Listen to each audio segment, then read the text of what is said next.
Magandang araw mga kawika. Ngayon itatalakayin natin para sa Pilipino 2, pagbasa at pagsulat tungo sa pananaliksik.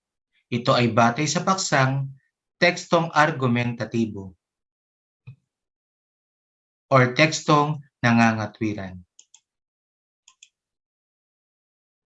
Panoorin natin class ang video upang malaman natin ano nga ba ang tekstong argumentatibo. At mamaya isa-isahin natin kung ano nga ba ang kahulugan nito at nakapaloob sa tekstong argumentatibo. Masayang araw, maligayang pagdating sa pagbasa at pagsusuri ng iba't ibang teksto tungo sa pananaliksik. Ngayong araw, tatalakayin natin ang tekstong argumentatibo. Halika at samahan niyo ako kung ano nga ba ang nilalaman ng tekstong argumentatibo. Simulan natin ang aralin na ito sa maikling pagbasa. Sabi sa census, may 11 milyon na tao sa Metro Manila. Paano mo malalaman na nahanap mo na yung taong para sa'yo? Maaaring nakita mo na siya pero yumuko ka para magsintas. Maaaring nakatabi mo na siya pero lumingon ka para tingnan ang traffic lights. Maaaring nakasalubong mo na siya pero humarang yung pedicab. May mga maswerteng tao na nahanap na yung taong para sa kanila. May mga taong patuloy na naghahanap at may iba na sumuko na. Pero yung pinakamasaklap ay yung nasa iyo na, pinakawalan mo pa. Ang ating pag-uusapan ngayon ay ang tekstong argumentatibo. Ano nga ba ang tekstong argumentatibo?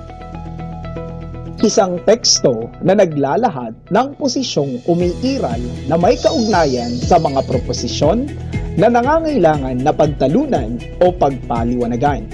Sumasagot sa tanong na bakit? Naglalahad ng paniniwala, pagkukuro o pagbibigay ng pananaw patungkol sa isang mahalaga o maselang issue. May bahagi ang tekstong argumentatibo. Una, may panimula. Ang panimula ay kailangang maging mapanghikayat sa paraang mahusay na mailalahad ang pangkalahatang paksang tatalakayin at ang proposisyon. Ang proposisyon ay isang pahayag na naglalaman ng isang opinyon na maaaring pagtalunan. Pangalawang bahagi ay ang katawan. Lahat ng argumento ukol sa inihaing proposisyon ay kailangang organisado, maihanay sa katawan ng tekstong argumentatibo. Mahalagang may malawak na kaalaman ang manunulat ukol sa isyong tinatalakay nang sa gayon ay magtaglay ng bigat ang mga pangangatwiran. Konklusyon. Ang bahaging ito inilalatag ng sumulat ang kabuuan niyang pananaw ukol sa kanyang proposisyon. Kinakailangang matibay ang konklusyong binuo batay sa mga patunay na nabanggit sa katawan ng teksto. Paraan ng pangangatwiran. Una, pagsusuri. Ang paraang ito ay iniisa-isa ang mga bahagi ng paksa upang ang mga ito ay masuri ng husto. Pagtukoy sa mga sanhi. Inuugat ang mga naging sanhi ng mga pangyayari. Pabuod. Sinisimulan sa maliit na patunay tungo sa paglalahad. Maaaring gawin sa pamamagitan ng pagtutulad, pagtukoy sa mga sanhi ng pangyayari at mga patunay. Pasaklaw. Sinisimulan sa pangkalahatang katwiran o kaalaman at iisa-isahin ang mahalagang punto. Paggamit ng cohesive device. Ang mga cohesive device ay mga panghalip. Gampanin nitong higit na pagandahin ang anumang tekstong isinusulat upang hindi pa ulit-ulit nabanggitin ang paksa at mga pangalan. Malaki ang naitutulong nito sa pagsulat ng iba't ibang uri ng teksto sapagkat higit na magiging organisado ang paghahanay ng mga kaisipan. Mayroong dalawang paraan sa paggamit ng cohesive devices. Ang mga ito ay ang anapora at katapora. Anapora, ang paksa ang nauunang ginagamit o binabanggit sa pangusap bago ang panghalip. Halimbawa, ganap nang ipinatupad ang K-12 sa Pilipinas sapagkat naniniwala ang pamahalaan na ito raw ang solusyon para sa mas mataas na kalidad ng edukasyon. Ang K-12 ang paksa sa pangungusap at hindi na muling binanggit sa bandang hulihan sapagkat ipinanghalili ang panghalip na ito. Katapora, kabaligtaran ito ng anapora sapagkat ang pangalan ay nasa hulihan dahil nauunang banggitin ang panghalip. Halimbawa, ganap na itong ipinatupad sa Pilipinas sapagkat naniniwala ang pamahalaan na ang K-12 raw ang solusyon para sa mas mataas na kalidad ng edukasyon. Ang K-12 pa rin ang paksa sa pangungusap na una nga lang na binanggit ang panghalip na ito na pumapatungkol sa K-12. Mga paalala, kung ang tekstong binasa ay sumasagot sa mga katanungan ng gaya ng paano, kailan at ano, ito ay hindi maituturing na tekstong argumentatibo dahil ang tekstong argumentatibo ay sumasagot sa tanong na bakit. Ang tekstong argumentatibo ay isang uri ng tekstong nagbibigay pananaw patungkol sa isang mahalaga o maselang issue. Layunin ng tekstong argumentatibo ang mahikayat ang mga mambabasang tanggapin ang mga argumentong inilahad sa pamamagitan ng mga pangangatwiran. Ang tekstong argumentatibo ay isang uri ng tekstong nagbibigay pananaw o patungkol sa isang mahalaga o maselang issue. Layunin ng tekstong argumentatibo ang manghikayat ang mga mambabasang tanggapin ang mga argumentong nilahad sa pamamagitan ng mga pangangatwiran. Kagaya ng ibang formal na pagsulat, ang tekstong argumentatibo ay mayroon ding pangunahing bahagi. Bawat bahagi ay magkakaugnay upang higit na maging matibay ang mga pangangatwirang inilalahad. Ang mga bahaging ito ay ang panimula, katawan at konklusyon. Isang aralin na naman ang ating natapos. Nawa ay nakapagdagdag ng kaalaman ito sa inyo. Kung may mga katanungan at dagdag kaalaman, ay huwag mahiya na magkomento sa video na ito. Hanggang sa muli, paalam!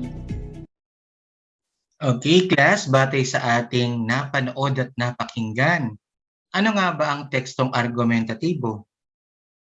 Tama, pag sinabi nating tekstong argumentatibo, ito ay tekstong nangangatwiran at naglalahad ng mga paliwanag. Okay, tandaan natin sa tekstong argumentatibo ay maaaring may dalawang panig. Maaaring panig ng sang-ayon na ikaw ay sumasang-ayon sa paksa at maaaring sa panig ng salungat o hindi ka sumasang-ayon sa paksa.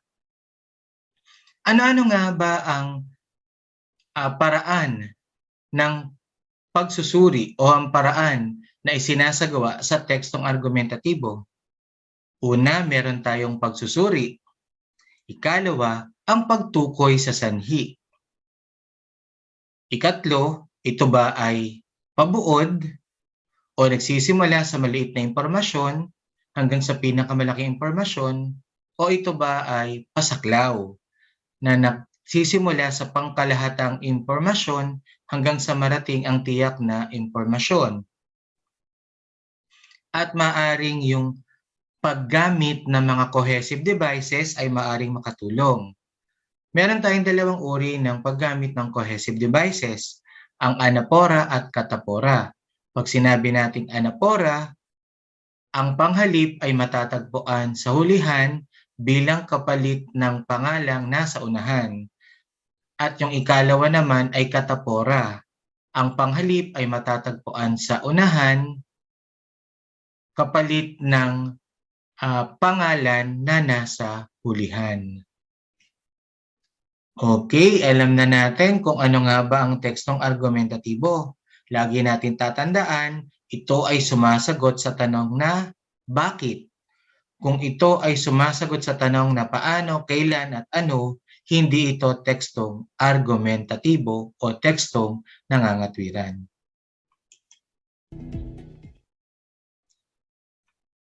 Ngayon ay panoorin pa natin ang isang video. Tunghayan natin para mas lalo pang lumawak ang ating kaalaman sa tekstong argumentatibo o tekstong nangangatwiran. Itala rin natin yung mga mahalagang impormasyon at mamaya isa-isahin natin ito.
Okay, class, batay sa ating napanood o napakinggan, binanggit kung ano nga ba ang tekstong argumentatibo, ang kahulugan o definisyon nito.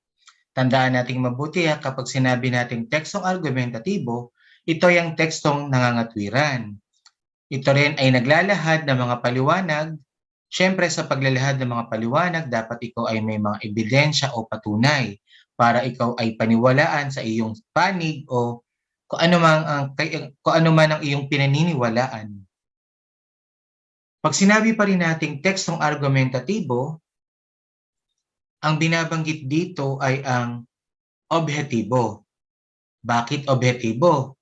Kasi syempre, di ba, pag objektibo, maaaring ito ay nakikita, maaaring ito ay naririnig, nalalasahan at naamoy. Ito ay objektibo, intelektual.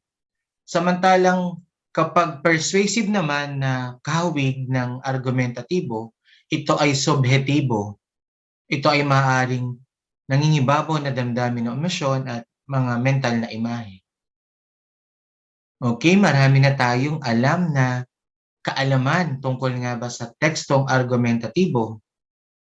Okay, lagi natin tatandaan yung tatlong mahalagang elemento ng tekstong argumentatibo o nangangatwiran. Meron tayong ethos, meron tayong logos, at meron tayong pathos. Pag sinabi nating ethos, ito ay tumutukoy sa kredibilidad o karakter ng tagapagsalita. Ibig sabihin, nandito yung kanyang pinaka-natatangi, pinaka-mataas na karangalang nakamit. Siya ay yung talagang credible para sa nasabing paksa. Siya yung masabi natin na malawak yung kaalaman. At syempre, pag sinabing may karakter, ay meron siyang dignidad o karangalan na nakapaloob sa kanya. Di ba? Meron siyang itinatanging mataas na karangalan. Pag sinabi naman nating logos, ito ay tumutukoy sa katwiran o rason. Siyempre, pag sinabi natin katwiran o rason, dapat meron tayong patunay o ebidensya para tayo paniwalaan. At kapag sinabi naman nating pathos, ito ay nakapaloob sa damdamin, paggamit ng damdamin o emosyon. Dapat yung ekspresyon ng iyong muka ay batay sa iyong tinig o tono ng boses. Okay, class, marami na tayong kaalaman tungkol sa tekstong argumentatibo. Jungle. Talakayin na natin, ano ba ang tekstong argumentatibo? Lahat ng tao ay gumagamit ng iba't ibang forma ng argumentasyon sa iba't ibang pagkakataon. Madalas maging ang mga simpleng sitwasyon ay nangangailangan ng mahusay na pangatwiran gaya ng paghingi ng permiso sa mga magulang, panghihiram ng mga gamit sa kapatid, pamimili ng paksa o konsepto sa mga gawaing panggrupo, sa klase, o kaya ay paghingi ng pangalawang pagkakataon sa iniibig. Sa mga nabanggit pa lang na sitwasyon ay masabi na natin na ang isang tao ay maaring nagsasagawa ng pangangatwiran. Dahil nagpapaliwanag siya, inilalahad niya yung kanyang mga paliwanag tungkol sa mga nabanggit na sitwasyon. Halimbawa na lamang, kapag humingi ka ng permiso sa iyong magulang kung ikaw ay aalis o ikaw ay pupunta sa bahay ng iyong kamag-aral, kailangan mo munang magpaliwanag bakit ka nga ba pupunta sa bahay ng iyong kamag-aral. Bagamat hindi formal ang estilo ng argumentasyon sa mga nabanggit na pagkakataon, ang mga estratehiyang ito sa pangangatwiran ang batayan sa mga tekstong argumentatibo. Kailangan ay masabi nating hindi formal na estilo yung argumentasyon na binanggit kanina, pero dapat alam din natin yung mga estratehiya kung paano natin maipapaliwanag ng maayos at batay sa proseso ang ating mga pangangatwiran. Kasi doon tayo kukuha ng magiging parang batayan natin para sa ating tekstong argumentatibo. Ang tekstong argumentatibo ay isang uri ng teksto na nangangailangang ipagtanggol ng manunulat ang posisyon sa isang tiyak na paksa o usapin gamit ang mga ebidensya mula sa personal na karanasan, kaugnay ng mga literatura at pag-aaral, ebidensyang kasaysayan, at resulta ng empirikal na pananaliksik. Pag sinabi natin kasing empirikal na pananaliksik, ito ay makatotohanang mga datos o impormasyon. Siyempre, hindi ito mababago kasi ito ay dapat lamang ay nasa tama o totoong mga impormasyon o datos. Hindi pwede yung gawa-gawa lamang. Maaari nating masabi na isang matibay na patunay o ebidensya ang personal na karanasan ng isang tao mula sa kanyang karanasan. Maaaring ito rin ay nakabatay sa mga literatura ng pag-aaral, yung tinatawag nating review of related literature o review of related studies. Ayan, pati kasaysayan ay maaaring nakapaloob din sa magiging patunay o ebidensya para sa iyong paggawa ng isang tekstong argumentatibo. Ang empirical na pananaliksik ay tumutukoy sa pangolekta ng datos sa pamamagitan ng pakikipanayam, survey at eksperimentasyon. Ayan, pwede tayong gumawa ng panayam o interview. Pwede rin tayong magsagawa ng survey para makakolekta ng datos at maging eksperimentasyon. Tandaan na kapag sinabing empirical ay makatotohanan ng datos. Nangangailangan ng pagsulat ng tekstong argumentatibo ng masusing investigasyon kabilang na ang pangongolekta at ebalwasyon ng mga ebidensya. Mula rito ay paninindigan ng isang posisyon na isusulat sa maikli ngunit malaman na paraan. Kung tayo ay magsasagawa ng talumpati at ito ay nakabatay sa panig na ating pinaniniwalaan, tiyakin lamang na ito ay maikli ngunit malaman. Kasi bawal sa tekstong argumentatibo o tekstong nangangatwiran ang paulit-ulit lamang na salita at maaaring redundancy lamang o pinahaba mo lamang ang talumpati pero yun pa rin naman pala ang nilalaman o paikot-ikot lamang. Bawal yun. Dapat sa paggawa o sa pagsulat ng talumpati ay direct to the point. Maikli, ngunit malaman. Kailangang may malinaw na thesis at ginagabayan ng lohikal na pangatwiran ang tekstong argumentatibo. Kahit pa sa pangunahing layunin nito ay ipahayag ang opinyon ng manunulat sa isang tiyak na issue. Okay, binanggit dito na kailangan maging malinaw na thesis at ginagabay ng lohikal na pangatwiran ang tekstong argumentatibo. Ano nga bang ibig sabihin ng malinaw na thesis? Di ba sa pagsulat natin ng mga talata, yung nasa unang pangungusap sa bawat talata, yun yung tinatawag nating thesis statement o yung paksang pangungusap kasi dito nakapaloob yung pinakamahalagang kaisipan sa bawat talata. Pag sinabi naman nating lohikal na pangatwiran, pag sinabing lohikal, ito ay may tamang pagkakasunod-sunod. Dapat ang patunay o pruweba ay mula sa pinakamaliit na impormasyon hanggang sa marating ang pinakamalawak na impormasyon o pangkalahatang impormasyon. Pwede siyang pabuod o kaya naman ay pasaklaw. Ano-ano nga ba yung mga elemento ng pangatwiran? Meron tayong dalawang elemento. Ito ay ang pangatwiran at ito naman ay argumento. Pag sinabi nating pangatwiran, ito yung proposisyon, di ba? Pangangatwiran ay proposisyon, ibig sabihin, pag proposisyon, ito ay maaaring pahayag na inilalahad upang pagtalunan o pag-usapan. Yan, ulitin ko, may dalawang elemento ng pangatwiran. Ito ay ang proposisyon at ang argumento.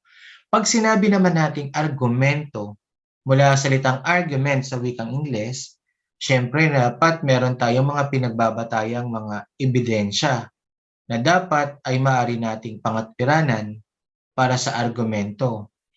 Sa argumentong ito ay dapat punto por punto. Kaya kung bubuo tayo ng talumpati para sa pangangatwiran, be sure na meron tayong tinutumbok o pinupunto at ito ay magkakasunod-sunod. Ito ang isang bagay na pinagkakasunduan bago ilahad ang katwiran ang dalawang panig. Magiging mahirap ang pangatwiran kung hindi muna ito itatakda sapagkat hindi magkakaisa sa mga batayan ng issue ang dalawang panig. Narito ang mga halimbawa ng proposisyon.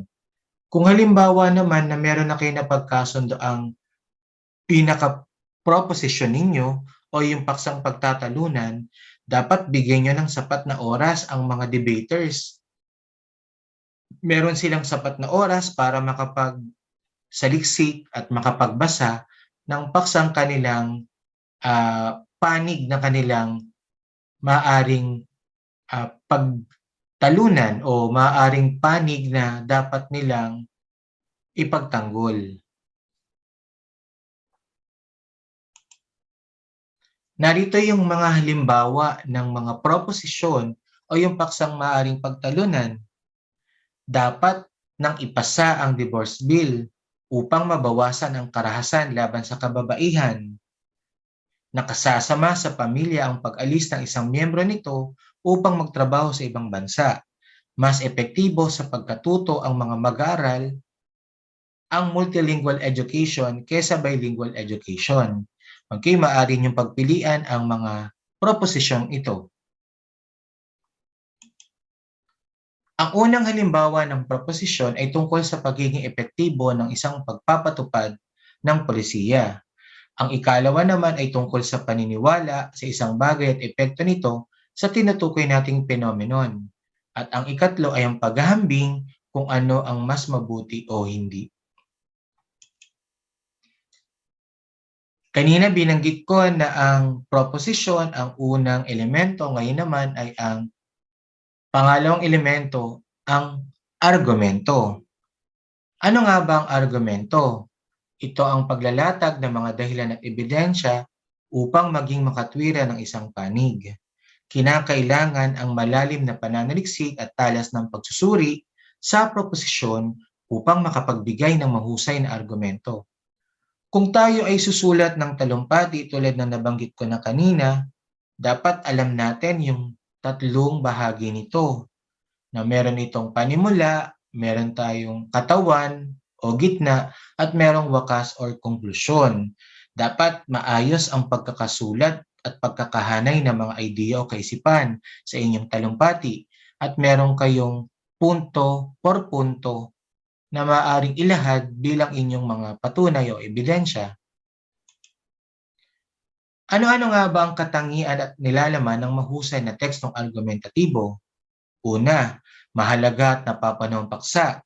Ikalawa, maikling ngunit malaman at malinaw na pagtukoy sa thesis sa unang talata ng teksto.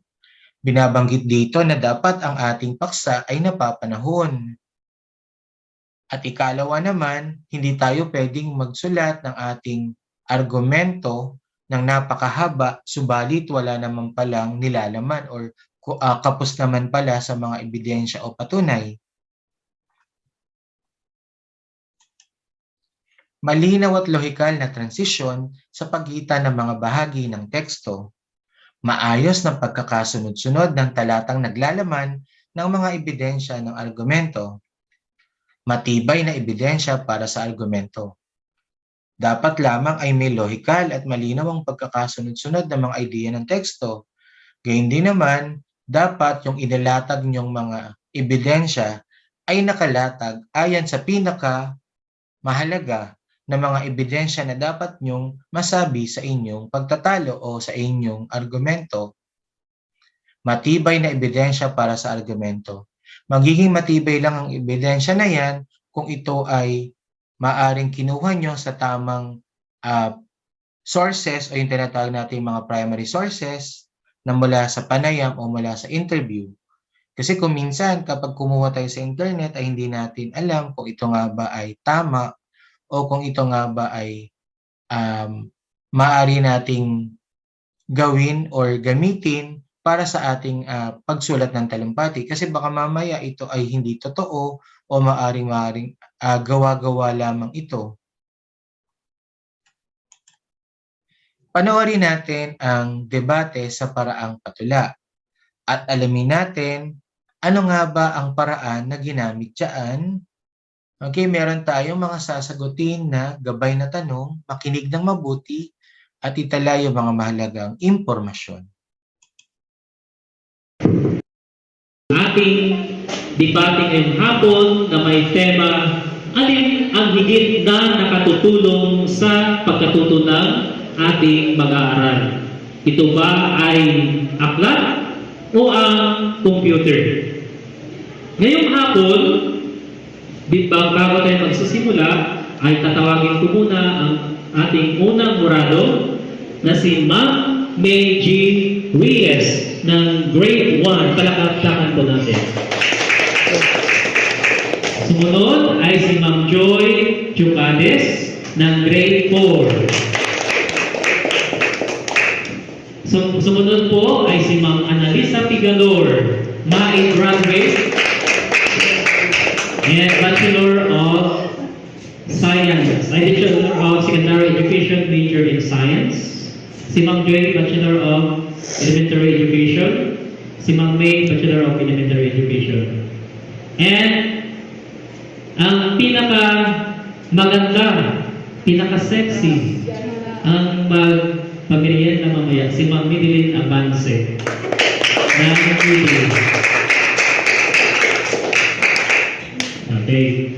So, walang patumpik-tumpik na, tawagin na po natin ang ating lakandiwang. Palakpakan po natin.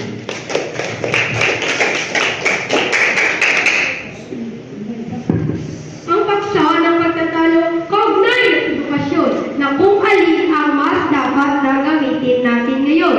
Pagkatuto nitong bata sa ligid na masusulong, saklat ba ang computer ang mas mabisang solusyon? Sa panig ng aklat ay sina Rachel, Jade, Jasmine. At sa panig ng computer ay sina Rhea May, Kissy, Erika.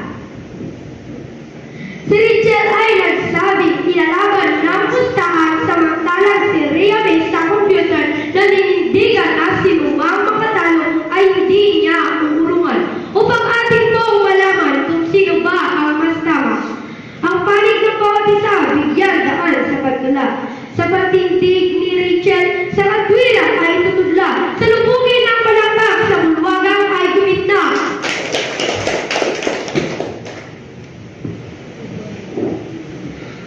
Ako itong si Rhea May Montoya sa computer ay pumanig pagkat aking nalalaman na sa aklat lalong higit. Pagtuturo dun sa bata kapag ito ang ginagamit, lahat sila ay matututo sa paraang mas mabilis. Samantalang itong aklat, kung ito ay babasahin, maiinip niya ang bata at malimit na tukin. Kaya ngayon, katalo ko, sa'yo'y aking sasabihin. Mga aklat ay tiklupin, computer ko ang gamitin.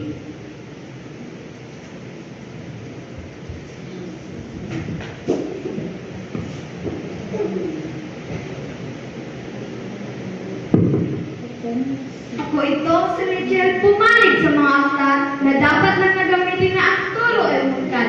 Kapag ito ginagamit maya't mayang binubukan. Pagkatuto nitong bata ay paglinis na lalawak. Alam mo ba ng bata kung ba't hindi natututo? Madala na sa kanila nagbabasa nitong libro. Kaya ngayon, malino ba sa isip mo katalo ko? Computer mo ang itago ang aklat ko ang buksan mo.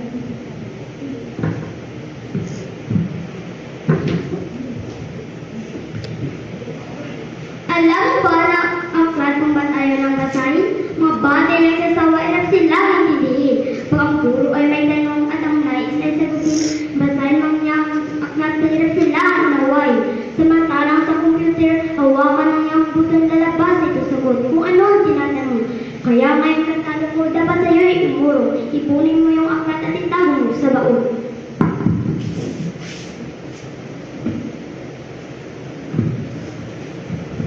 Mga batang mag-aaral, kitapat nang magbasa. Lalo na nga ang computer, malaki ang influensya. Salit na ang utak ay asay ng humana. Ang pangahas ay computer, doon na lang umaasa.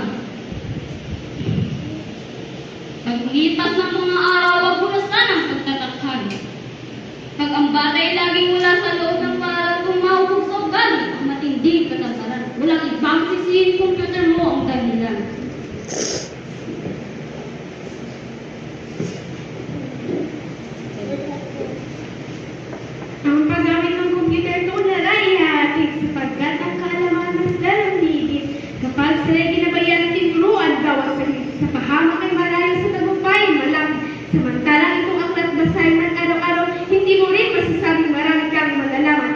kailangan ka talagang gawin mo na mainam.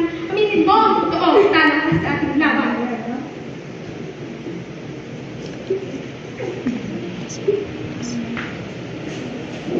Ang aklat ko ay kumpleto, doon lahat ang karamihan. Marami kang malalaman kung lagi mong basahin. Kung may tanong at di alam kung paano sagutin, tingnan mo ang halimbawa at pwede mong nagayahin. Aaminin ko ngayon, ako sa iyo ay tuwang-tuwa, sapagkat ang pananaw mo katulad ng isang bata. Pagpangakat ay binasa at pinilit mong inunawa kapag hindi mo nalaman ang utak mo ay mahina.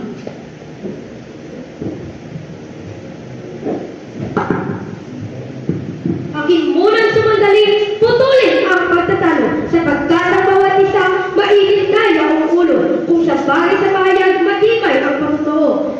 Walang tulang at kabigin magagaling ng pareho, at ngayon ang sibate ay muli ko ibabalik. Ang pigian ng katwiran atin muling marinig. Si Riame ay minsan pa katwiran ay pipilit upang lalong patunayan na tama ang kanyang panig.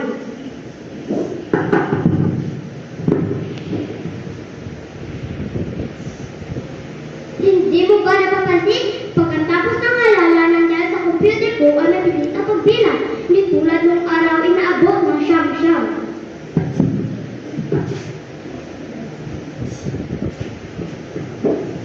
Bumabagal ang pagbilang, alam mo ba ang dahilan? Kandidato sa eleksyon mulang lubay sa dalian. Pag nanalay dagdagan, ang nanalay babawasan. Ang mata mo'y masisira kung lahat ka nagabasa, lalo na babasahin maliliit yaong letra.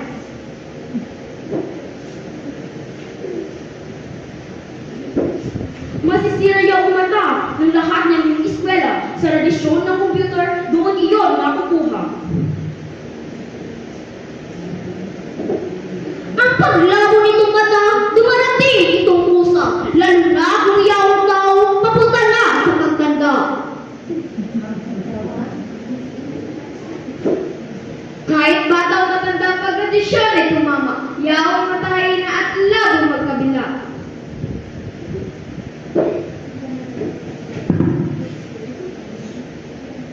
Matapos ko lang marinig na ang katwiran ninyo at panig, sinuri ko lang mabuti kung sino ba ang mas matuwi, sapagkat ang hatol dito kapag ako ang nalihis. Dahil bata't mga guro sa akin ay magagalit. Ang aklat ay talaan ng impormasyong mahalaga. Lubos tayong matututo kung palaging binabasa. At bago pa ilathala at dumaan sa interenta, sinusurin isa-isa bawat laban ng pahina. Ang halaga ng computer kaya naman inibento sa pagmula nitong agam inaalam idisenyo. At ang bata kung nais mong sa turo ay umasenso, gamitin mo ang computer halos lahat ang matututo. Ngunit huwag limutin ang Biblia ng basulat ay ang may gusto at may akda ay ang Diyos ng lahat. Hindi pa naman nangyayari, matagal pang magaganap. Basahin mo ang Biblia, nandun na at nakasulat. Kaya ngayon ang hatol ko sa paksa ng debate, walang talo at panalo. Patas sila sa pagitan. Mga aklat at computer, gamitin sa pag-aaral pagkat ito mga susi patungo sa paglaran.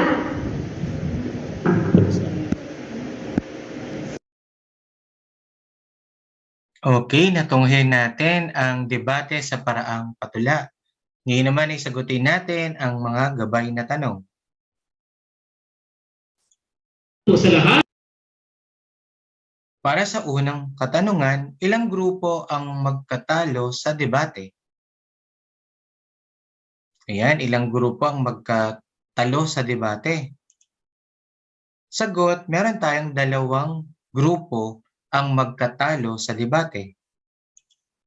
Ikalawang katanungan, sino-sino ang bumubuo sa bawat grupo sa debate?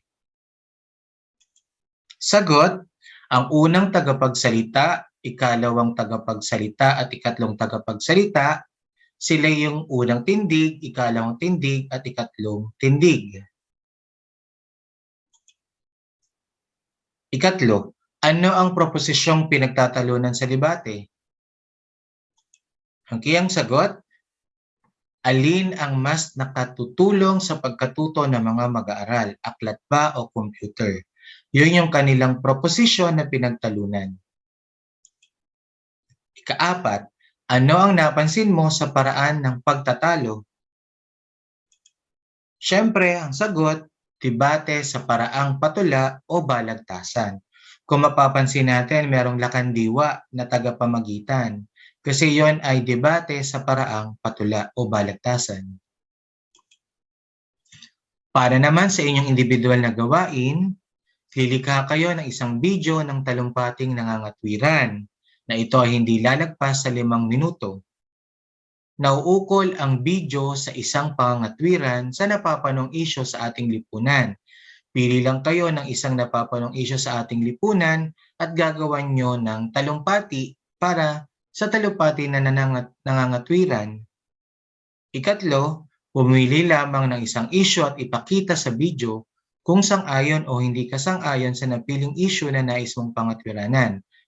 Halimbawa, kung ang panig na gusto mong pangatwiranan ay sang-ayon, dapat sa paggawa ng talumpati, doon ka lang nakatutok. Doon lamang yung sakop ng iyong isasagawang talumpating nangangatwiran. At tandaan ha, hindi lalagpas ang video sa 5 minuto. Maraming salamat sa inyong pakikinig. Disclaimer lamang po, ang mga video po na aking ginamit sa aking klase sa araw na ito ay hindi po sa akin. Ito po ay hiniram ko lamang. Ayan, sa mga may-ari po ng video, maraming salamat po dahil po sa mga bidyong ito ay natapos po ang aking aralin. Ayan. Maraming pong salamat uli. Hanggang sa muli mga kawika. Paalam.